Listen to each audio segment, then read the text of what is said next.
Hello everyone, कैसे हैं आप सभी। आशा करती हूँ अच्छे होंगे और खूब मन लगा पढ़ाई कर रहे होंगे। तो देखिए, टीजीटी की परीक्षा में ना अब बहुत ज़्यादा समय है नहीं, अब एकदम से लास्ट मोमेंट चल रहा है। अब इस समय में अब आपकी तैयारी कैसी होनी चाहिए वो तो मैं आप लोगों को रोज़ बता रही हूँ। लेकिन एक चीज़ ध्यान रखिएगा, ये बहुत छोटी सी वीडियो होगी, ये बहुत ही इम्पोर्टेंट है कि आप जैसे कोई चीज़ पढ़ते हैं, कोई टॉपिक पढ़ते हैं, कोई क्वेश्चन पढ़ते हैं, तो अब आप मतलब मन में ऐसा नहीं होना चाहिए कि ये क्या चीज़ है, अगर आपके सिलेबस से रिलेटेड है तो, है ना। मतलब आपकी तैयारी ऐसी होनी चाहिए कि आपके सिलेबस से रिलेटेड कोई चीज़ आपके सामने आ रही है तो आपके मन में ये नहीं होना चाहिए कि ये तो मैं जानता ही नहीं हूँ, ये तो मैं जानती ही नहीं हूँ, ये क्या चीज़ है। ठीक है, तो अगर ऐसा आपको नॉलेज है, अगर आपके सिलेबस से, बार बार कह रही हूँ, सिलेबस से रिलेटेड कोई चीज़ आपके आँख के सामने आती है तो आपको ये होना चाहिए कि हाँ, इसके बारे में मुझे पता है। ठीक है, देखिए एक एग्जांपल छोटा सा, जैसे कि हम लोग अगर अपने घर के लड़की हो या लड़का हो, कहीं रिश्ता करने जाते हैं, शादी वगैरह की बात होती है, तो सबसे पहले हम लोग ये देखते हैं ना, उसके कुल खानदान में भी हम लोग जा जाके घुस घुस के ये देखते हैं कि कैसे बैकग्राउंड से आ रहा है, कहीं कोई चीज़ की दिक्कत तो नहीं है, ये कौन है, ये कौन है, कहाँ से है, मतलब बहुत डिटेल में, क्योंकि वो पूरी लाइफ की बात होती है कि नहीं है। इतना सीरियस होते हैं हम, ये भी लाइफ की बात है। आप जो जॉब की तैयारी कर रहे हैं ना, ये भी लाइफ की ही बात है, जिंदगी बनाने वाली बात है।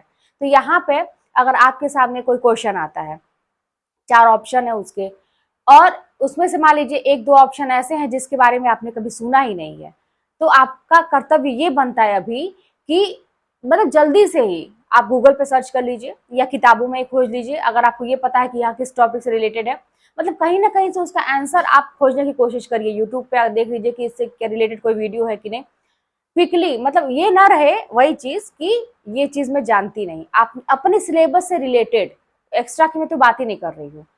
तो ये करना बहुत ही जरूरी है। अगर आपके सामने कोई भी चीज आती है और आपको ऐसा लगता है कि हाँ, ये मतलब पूरे कहते हैं बेस आपका मजबूती से बना हुआ है, तो कोई आपको काट नहीं सकता है। परीक्षा में बहुत तरह के प्रश्न ऐसे आपको दिखेंगे जो कभी आपने पढ़े ही नहीं है, जो कहीं नहीं कोई पढ़ा रहता है, किताबों में भी नहीं रहते हैं, वो ऐसी ऐसी किताबों में रहते हैं, कितना कोई पढ़ेगा। तो आपके आंख के सामने नहीं आए रहते हैं ऐसे क्वेश्चन, बहुत सारे ऐसे मिलेंगे। अब उनको कैसे हल किया जाएगा, ये भी तो एक क्वेश्चन है कि भाई आपने तो बहुत मेहनत की, मेरे साथ भी ऐसा था, मैंने बहुत मेहनत की, नोट्स पढ़ा, किताब पढ़ा, ये किया वो किया, लेकिन ऐसे बहुत सारे प्रश्न थे जिसका कभी नाम ही नहीं सुना है। लेकिन जो उसके 4 ऑप्शन दिए रहते हैं, उसको देख के एक अनुमान लग जाता है कि हाँ, ये बाकी चीजों के विषय में तो मैं जानती हूँ, क्योंकि आपकी जो वो थी ना, स्टडी थी, वो बहुत डीप थी, आपने बहुत डीप स्टडी की थी, तो बाकी चीजों के बारे में आप जानते हैं, और उसके अनुमान के द्वारा आप वो क्वेश्चन का आंसर करते हैं, वो सही हो जाता है। तो ये भी मतलब है कि आप बहुत गहन अध्ययन करते हैं और हर चीज के विषय में जानते हैं, तो जो कुछ नहीं आता है उसको आराम से कर सकते हैं। तो इसीलिए ये भी लाइफ बनाने की बात है। आपको हर एक चीज का अपने सिलेबस से अकॉर्डिंग आपको सब कुछ आना चाहिए, आपको जानना चाहिए उसके विषय में। नहीं अगर जानते हैं तो झट से खोल के उसको देखिए कि ये क्या चीज है ना। और इस समय का ये भी जान लीजिए कि पढ़ा हुआ बड़ी जल्दी जल्दी दिमाग कैच करेगा, होता है ना कि जब एग्जाम नजदीक आता है तो करिएगा ये चीज। दूसरी चीज मैं ये कहूंगी, देखिए बहुत फायदे हैं इस परीक्षा को देने में, बहुत फायदे हैं। आपकी लाइफ एकदम से गोल्डन बनने जा रही है। कैसे? ये जो परीक्षा है आप खुद देख रहे हैं, एक ही चरण में है, सीधी भर्ती टीजीटी की। पीजीटी में बहुत इंटरव्यू है, ऐसा है ना। बाकी तो मैं कहीं भी देखती हूँ तो बहुत चरणों में, प्रीलिम्स है तो मेंस है तो इंटरव्यू है, और भी कहीं भी देखिए मतलब बहुत सारी चीजें होती हैं। और जैसे सुपर टेट और टेट की ही बात तो ले लीजिए, कितनी सारी चीजों को आपको पढ़ना रहता है। इसमें है कि अपने विषय पर बस फोकस करना है। फिलहाल आपके यहाँ के सामने एक ही मतलब टारगेट है, जो आपने फॉर्म भरा है, तो इसको किसी भी हाल में क्रैक करना है, ये दिमाग में होना चाहिए। अब इसके फायदे बहुत ज्यादा हैं, ये आप सोच लीजिए, या यही सोच लीजिए कि लाइफ की बात है, जिंदगी बन जाएगी अगर एक बार हो गई। भाई 70,000 80,000 अगर किसी को मिल रहा है तो ऐसे ही थोड़ी मिल रहा है।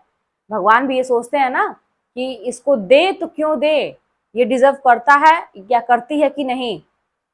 तो वो जो सैलरी हम लोग को मिलती है ऐसे ही नहीं मिल जाती है, उसके लिए बड़ी मतलब मेहनत हुई है, बहुत मेहनत हुई है, तब जाके आज ये दिन है कि हम लोग के हाथ में पैसे हैं और हम लोग अपना मतलब कुछ कर सकते हैं, जो चाहे वो कर सकते हैं। आप लोग भी कर सकते हैं। तो यही चीज़ है कि समय रहते चीज़ों को देखिए और करिए। और हाँ, बहुत सारे क्वेश्चन मेरे से डॉक्यूमेंट वगैरह को लेके मेरे पास मेल भी आ रहे थे कि क्या-क्या देखा जाता है, क्या नहीं देखा जाता है। भाई देखिए, जब काउंसलिंग होती है तो हाई स्कूल से लेके और आपने अगर मास्टर्स तक की है तो वहाँ तक सारी डिग्रियाँ देखी जाती हैं, आपके मार्कशीट देखे जाते हैं। अगर कहीं से कोई मिस्टेक है पिता के नाम में या आपके नाम में स्पेलिंग, तो उसको सही करवा लीजिए, क्योंकि फिर आपको एफिडेविट लगवाना पड़ेगा वहाँ पे, उसको सही करवाना पड़ेगा। तो ये सारी चीज़ें हैं, देखी जाती हैं सारी चीज़ें, ठीक है? और मुझसे और भी क्वेश्चन दीदी आपने सीटेट निकाला था कि नहीं, टेट निकाला? हाँ भाई, यूपी टेट में तो 11 का ही निकल गया था। 11 वाली वैकेंसी में कुछ नंबरों से रह गया, वही कोर्ट केस ये वो, फिर कोई दूसरी सरकार आई तो फिर से फॉर्म भराई, फिर दूसरी सरकार आई, उसी में उलझ के रह गया। इसीलिए और ज्यादा डिमोटिवेट मैं खुद हो गई थी। सीटेट भी मेरा क्वालिफाई था, मतलब कहीं से कोई ये नहीं था कि ये चीज नहीं है मेरी, लेकिन बस वही बीच का जो 5-6 साल का गैप हो गया, वही पीछे और कर दिया। नहीं तो उसी समय कहीं कुछ और अच्छा, ये टीजीटी की तैयारी पहले की होती तो मेरा भी बहुत पहले ही हो गया होता। तो वही है कि जब आपका होना रहता है तभी आपके दिमाग में वो चीजें बनती हैं और आप उसी के अकॉर्डिंग काम करते हैं। हो सकता है कि आपका भी समय अब अच्छा आने वाला हो और आपके सामने एक ये कहते सुनहरा अवसर है, तो इसका फायदा उठाइए, खूब मेहनत करिए। चलिए मिलते हैं नेक्स्ट वीडियो में। कोई बात होगी तो कमेंट के माध्यम से बताइएगा। चैनल पर नए सब्सक्राइब कर लीजिएगा, शेयर करिएगा। मिलते हैं नेक्स्ट वीडियो में।